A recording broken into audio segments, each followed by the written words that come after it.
आज मैं आपको भगवान शिव जी के भक्त की कहानी सुनाती हूँ। ये कहानी सुन के आप बताना कि इससे आपको क्या सीख मिलती है। प्राचीन काल में एक गांव था जहाँ एक गरीब किसान रहता था। वह भगवान शिव का बहुत बड़ा भक्त था और प्रतिदिन उनकी पूजा करता था।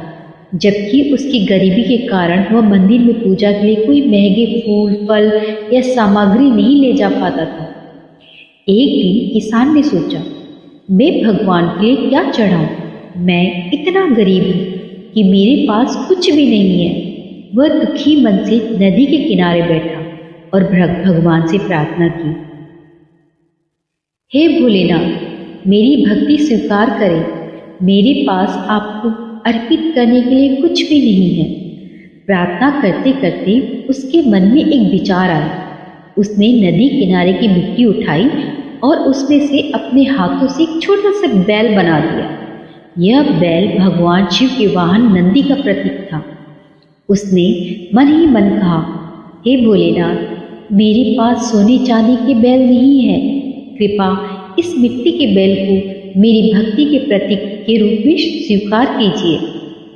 किसान मिट्टी का बैल लेकर मंदिर गया और शिवलिंग के सामने रख दिया। उसने पूरी श्रद्धा से भगवान शिव जी की पूजा की और अपना मिट्टी का बैल अर्पित कर दिया। भगवान शिव किसान की सच्ची भक्ति से बहुत प्रसन्न हुए और उसे दर्शन दिए। उसकी गरीबी और कठिनाई को देखते हुए भगवान ने तुरंत प्रकट होकर उसे दर्शन देकर उससे कहा, हे भक्त, मैंने तुम्हारी भक्ति स्वीकार कर ली है। तुम्हारी सच्ची श्रद्धा और प्रेम मेरे लिए अमूल्य है। भगवान शिव ने उसकी झोपड़ी को धन्य धान्य से भर दिया और उसकी गरीबी को समाप्त कर दिया। अब किसान खुशहाल जीवन जीने लगा और शिव जी की भक्ति में और भी गहरा हो गया। चलिए अब मैं बताती हूँ इससे हमें क्या सीख मिलती है।